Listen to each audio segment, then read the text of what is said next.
درود به همگی، خیلی خوش اومدین به اولین ویدیو کانال یوتیوب من امیر چندی ام و بعد از 100 بار ضبط کردم بالاخره میریم که ویدیو رو شروع کنیم. امروز قراره بریم ببینیم که تو این ویدیو بعضی از بظاهر معمارا یا کارفرماهای زورگو چه گندی به شهرسازی شهر زدن. پس بزن بریم. خب اول از همه میریم سراغ این نمایی که الان داریم میبینیم. یه نمای خیلی اصلا وحشتناک دارم میبینم اینجا که انگار از فیلم احضار فرار کرده. دوتا مجسمه زن و مرد گذاشته، حالا منظورش اصلا معلوم نیست چی از این نمایی که گذاشته. بذاره خواسته نمای کلاسیکی درست کنه، ولی مثلا تو معماریای یونان و نمیدونم روم نگاه میکنید یه همچین چیز اصلا نمیبینید. بازی مجسمه درست حسابی داخل ساختماناشون به کار میبرن، این اصلا معلوم نیست چیه. اینجا بیشتر احضار انجام میدن تا اینکه بخوان مثلا زندگی کنن به ظاهر. اون طرفی که اینجا باشه هر شب با جن و اینجور چیزا موکل و اینجور چیزا در ارتباط کلا. خب نمای بعدی یه نمای قابل تحمل، حداقل یه از حجم استفاده کرده، با ترکیب حجم تونسته که یه سری شکلای خوبی رو در بیاره. حالا درسته بعضی از نورگیراشون رو جلوشون رو گرفته، ولی نمای خوبیه، نمیشه گفت خیلی افتضاحه مثل بقیه و مثل اون قبلی وحشتناک نیست، ولی خب قابل تحمله. اینم که یه دایره‌ای که دورش اژدها پیچیده اصلا معلوم نیست چیه، اصلا یه نمای ساده‌ای که فقط برای خنده عموم گذاشته. حالا تو ایران نیستش، ولی خب بازم حالا برای من چند ماه پیش یه استوری گذاشته بودم، حالا اونم عکسشو میذارم، چون چند وقت پیشم خودم یه پستی گذاشته بودم راجع به یه نمای برج پیزا بود وسط ساختمون که طرف داشت تعریفش میکرد این چیزا. یه دونه استوری گذاشتم، گفتم که عکس برام بفرستید که بعضیاتون لطفش عکسو برام فرستادید. الان من دارم از اونها نگاه میکنم. این نمونه دیگه فاجعه هست. تو فرودگاهشم تو هواپیما نمیبینی، من نمیدونم چیه که هواپیما رو برداشته گذاشته روی ساختمون، بعد پنجره اینور پنجره داره سمت چپش میشه، از این ور بخوای نگاه کنی سمت راستشه، این سمتش هم نگاه کنی برداشته فن گذاشته، مثلا اون قسمت فنی که داره. نمیدونم بعضی میخوان چی رو ثابت کنن. مثلا یه سری نمونه هستش که حالا خودم دیدم ولی عکساشو نذاشتم. نمونه‌ای که مثلا تو تهران دیدم، یه دونه ساختمون بود که انگار توی انباری ته انباری هرچی متریالی که داشته رو برداشته کلا ریخته اونجا، یه ساختمون ساخته رفته بالا. همین یه دونه هم هستش که تالار انگار زایات ساختمون، میگم زایات ساختمون، زایاتی که هسته رو برداشته یه دونه ساختمون باش درست کرده. خب یعنی چی؟ الان اون طرفی که میخواد تو شهر بچرخه باید یه حس خوبی بگیره. من مثلا وقتی که میرم سمت سر، بیشتر نماهای ایرانی مدرن اونجاه، اصلا یه حسال خوبی پیدا میکنم انقدر که خفنه. این هم که الان وسط شهرستان درست کرده، برداشته برج آزادی رو گذاشته اونجا. برج آزادی نیست، بیشتر شبیه توالته قشنگ اونجایی که گذاشته.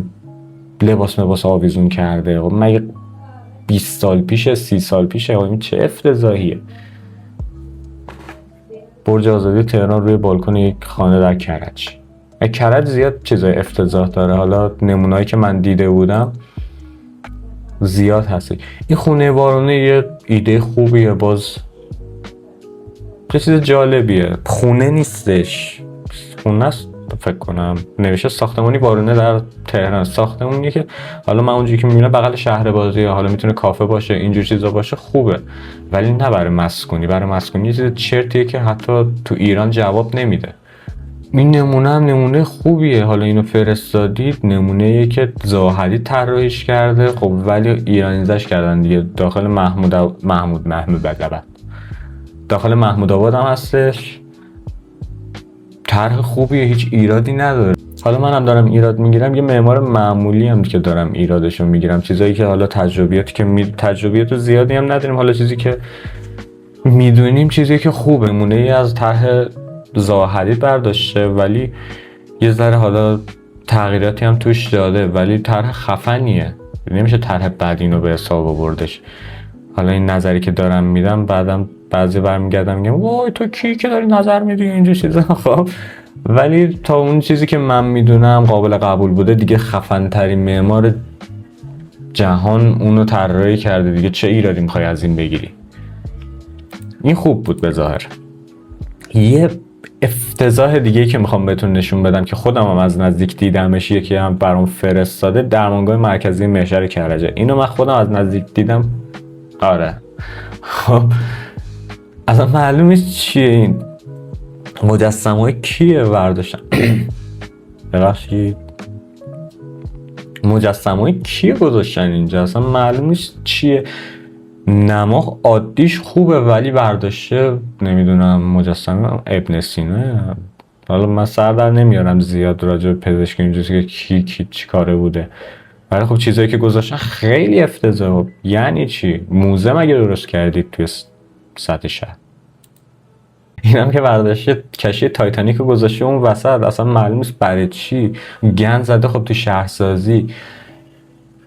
درسته مثلا تو خارج از کشورم اینجور چیزا هست، نمیگم فقط تو ایران هست، تو خارج از کشورم هست، ولی ایرانی یه جوری لجوج‌ترن، خودشون اون طرحو میدن و میدارن گم میزنن تو سطح شهر، دست متخصصش نمیدن که ببینه مثلا اون طرح چجوری باید ساخته بشه، اجرا بشه، اون طرحی که داره میزنه اصولی هست یا نه. همینجوری برای خودشون میسازن میرن. یه سری کارفرما که فقط پول دارن، داره مثلا ساختمون میسازه، اونا درصد بیشتر دارن گم میزنن تو سطح شهر. ولی میگم تو نمونه‌های خارجی هم دیدم که این همچین افتضاح، همون برجی که الان دیدیم دورش اجزا پیچیده بودن، همونم یه افتضاحیه که هستش.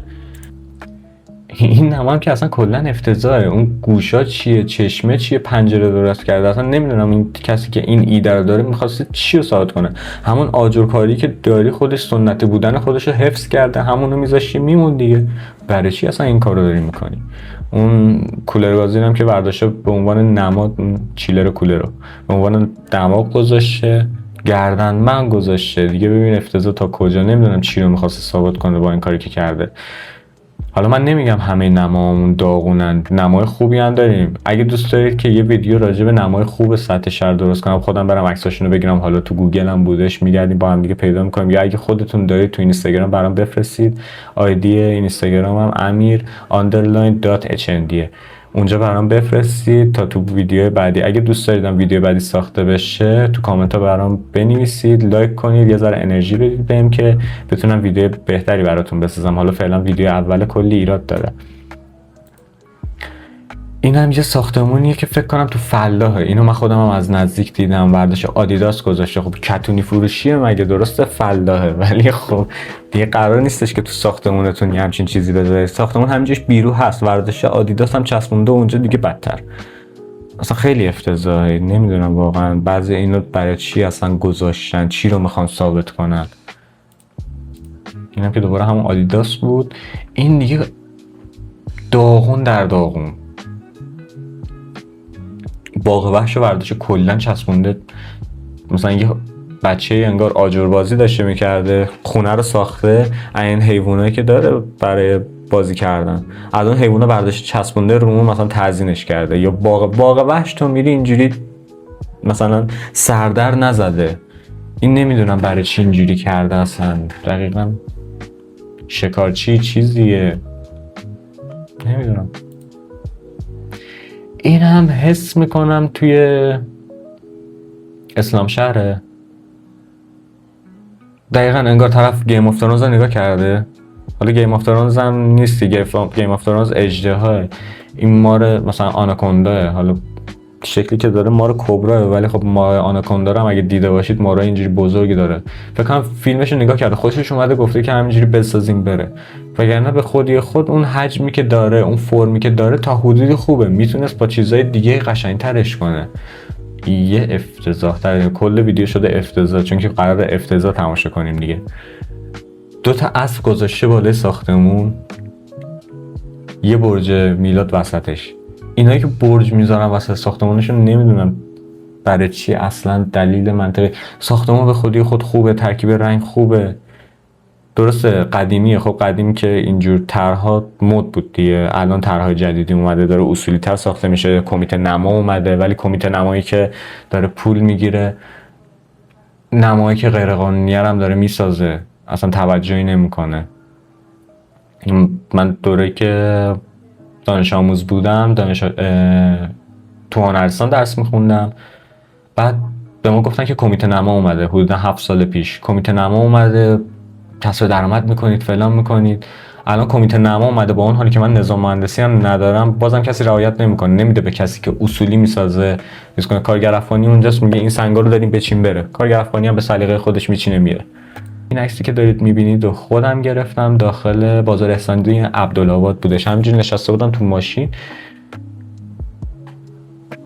جای زیارتی میرید، مسجد میرید، فلان این ور اون ور میرید، یه همچین چیزی رو دیوار، آره این سنگکاریه که نوشته داره، حالا مثلا خوشا مرز ایران هنر نسل چرت و پرتایی که نوشته، اینجور چیزا رو میبینید. ولی اینجا برداشته مثلا مکه رو، عکس مکه رو گذاشته، عکس مدینه رو گذاشته. خب یعنی چی؟ زیارتگاهش هم میری همچین چیزایی رو نداره. آقا مسجد گنبد داره، مناره داره، نمیدونم سنگکاری داره، اون نوشتهایی که رو سنگا هستش، اینا کلا همه اینا مخصوص یه فضای زیارتیه که معماری اسلامی هم نیست، معماری ایرانی اسلامیه، چون اسلام خودش از خودش معماری نداره، هیچ سبک خاصی نداره.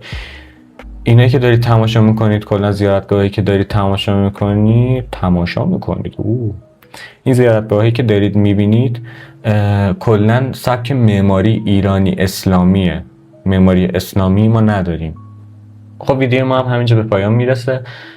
امیدوارم خوشتون اومده باشه. با لایک کردن و کامنت گذاشتن میتونید نظرتون رو راجع به ویدیو بهم بگید، انرژی بدید. چنل رو سابسکرایب کنید، اون زنگوله بغلش هم بزنید که هر موقع ویدیو جدیدی گذاشتم براتون نوتیفیکیشن بیاد. امیدوارم که ویدیو بهتری بتونم براتون درست کنم، پروژه خفنی رو با هم دیگه ببریم جلو. حالا فعلا چون اول ویدیو یه ذره بخوام را بیفتم، فعلا پشت میزیه، جلوتر با هم دیگه پروژه خفنی قراره پیش ببریم. امیدوارم که خوشتون اومده باشه.